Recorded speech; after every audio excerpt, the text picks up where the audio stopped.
শশী, এই অষ্টমীর দিনে ধুতি পরাটা কিন্তু বাঙালির একটা ঐতিহ্য, তাই না? সত্যি কি ভালো লাগে, দেখো তো ঠিকঠাক পড়েছি। হ্যাঁ, খুব সুন্দর হয়েছে। ও, আপনারা এসে গেছেন, তাহলে আমরা শুরু করি শশী। হ্যাঁ, আপনারা দেখছেন বিশ্বজুড়ে দশভূজা জি বাংলার ফেসবুক পেজ থেকে। আমাদের স্ট্রিমিং পার্টনার জি5। আপনি কি দুর্গাপুজোর হই হুল্লোড়ে আপনার প্রিয় জি বাংলা শো মিস করেছেন? চিন্তা নেই, আপনার প্রিয় শোগুলো দেখুন যে কোনো সময় যে কোনো জায়গায় শুধুমাত্র জি5-এ। তাড়াতাড়ি জি5 অ্যাপটি ডাউনলোড করুন। জানো শশী, আমি না ছোটবেলা থেকে আজ অবধি অষ্টমীর দিন প্রত্যেক বছর ধুতি পরেছি, শুধু এক বছর ছাড়া। কেন ওই এক বছর ধুতি পরলে না কেন? ওই এক বছর ধুতি পরিনি কারণ আমার বাবার বন্ধুর ব্রেকআপ হয়ে গিয়েছিল। বাবার বন্ধুর ব্রেকআপ হয়েছিল বলে তুমি ধুতি পরলে না কেন? বাবার বন্ধুর ব্রেকআপ হয়েছিল, তার সঙ্গে তোমার ধুতি না পরার কি সম্পর্ক? এটাই তো কথা, তুমি তো বুঝতেই পারলে না। আমার বাবা প্রত্যেক বছর তার বন্ধুর দোকান থেকে আমার জন্য ধুতি নিয়ে আসতো, কিন্তু বন্ধুর ব্রেকআপ হয়ে যাওয়ার পর উনি দোকানই খোলেন। আহারে কি কষ্ট। দাঁড়াও দাঁড়াও, আহারে করো না। আপনারাই বলুন না, শার্ট প্যান্টে কি আমাকে খারাপ লাগে? শার্ট প্যান্টে আমাকে মোটেই খারাপ লাগে না। না না, খারাপ তো লাগেই না, বরং আমি জানি যে মহিলা মহলে তোমার কত ফ্যান ফলোয়ার্স আছে। আবার আজকাল তো দেখি পুরুষরাও শুধু তোমাকেই চেক আউট করে গো, আমার দিকে তো কেউ তাকাই না। আচ্ছা আচ্ছা বাবা, ঠিক আছে, রাগ করো না, চলো না আমরা ঘুরে আসি। আপনারাও চলুন না, 21 পল্লী দুর্গাপুজো থেকে ঘুরে আসি। আপনাদের সবাইকে আরও একবার মহা অষ্টমীর অনেক অনেক শুভেচ্ছা।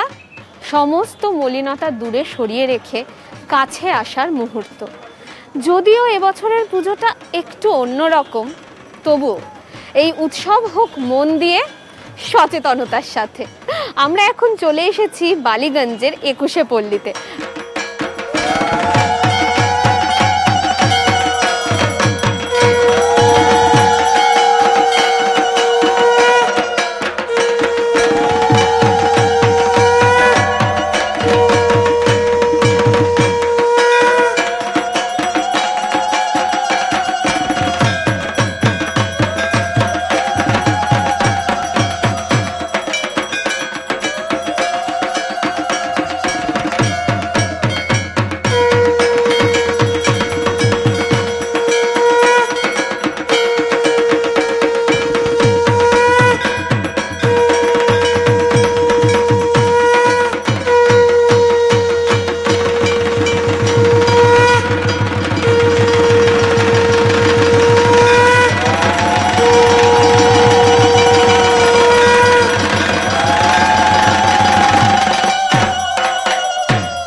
আমার কাছে অষ্টমী মানে নাচ, আড্ডা, গান। মনের মানুষ দেখব বলে হাকু পাকু প্রাণ। তারপরেতেই চোখে চোখে অনেক কথা চলে, একেই নাকি এক কথায় পুজো প্রেম বলে। বাবা, পারবো না করে তো 4 লাইন ভালোই কাব্য রচনা করে ফেলেছো তুমি। উষসী, তুমি বুঝতে পারছো না, ছোটবেলা থেকে এইভাবেই তো বন্ধুদের সাথে মানুষ হয়েছি, তাই তো বলে ফেললাম। ধ্রুবর এই কবিতা শুনে আমি কিন্তু একটু নাচের ছন্দ খুঁজে পাচ্ছি। আপনারা সবাই চলুন আমার সঙ্গে, আমরা এখন চলে যাব প্রান্তিক কালচারাল সোসাইটি, ইন্দিরাপুরম, দিল্লিতে। এই পুজোর ফ্লেভারে আমরা দেখে নেব একটা মনের মতো।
মৃন্ময়ী মা আবির্ভূতা, অসুর বিনাশিনী। জানো তো উষসী, এই একটা লাইন না মনের ভেতরে ঘুরে ফিরে বেড়াচ্ছে। সন্ধি পুজোর এই মহেন্দ্রক্ষণে মা কিন্তু সত্যি সত্যি আমাদের মাঝে আবির্ভূত হন। চলুন আমাদের সাথে হুস্টন দুর্গাবাড়ি সোসাইটির সন্ধি পুজোর কিছু ঝলক দেখে নিই। সেখানে শ্রী পার্থসারথী চ্যাটার্জির এক অপূর্ব বিবরণীতে প্রাণবন্ত হয়ে উঠেছে এই সন্ধি পুজোর মহেন্দ্রক্ষণ। হিউস্টন দুর্গাবাড়ি থেকে আমি পার্থসারথী চ্যাটার্জি আপনাদের সবাইকে শারদীয় অভ্যর্থনা জানাচ্ছি। আজকে আমাদের সন্ধি পুজো। এই সন্ধি পুজো আপনারা দেখবেন এই দুর্গাবাড়ির অষ্টধাতু মা দুর্গা এবং মা কালী এবং রাধাকৃষ্ণের সামনে। এই সন্ধি পুজো আমাদের 108টা প্রদীপ জ্বলবে। এই সন্ধি পুজোতে চণ্ডীপাঠ হবে, এই সন্ধি পুজোতে ঢাক বাজবে।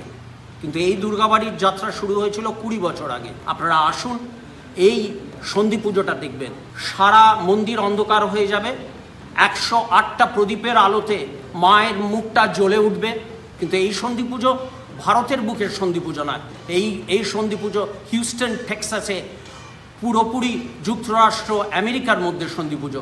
আসুন আপনারা জি টিভিতে সেটা দেখুন।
এবার কিন্তু আমরা হিউস্টন দুর্গাবাড়ির সেক্রেটারি শ্রী সন্দীপ ভট্টাচার্যর মুখ থেকে শুনে নেব এই পুজোর সার্থকতায় তার সতীর্থদের নিরলস এবং নিষ্ঠাবান প্রচেষ্টার কথা।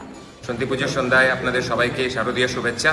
আমি সন্দীপ ভট্টাচার্য, এবছরের পুজো সেক্রেটারি তো এই কোভিড সিচুয়েশনে গত 3 মাস ধরে প্রত্যেক রবিবার ধরে আমাদের টিম লাইভ স্ট্রিমিং করছে আমাদের টেম্পল থেকে পুজো।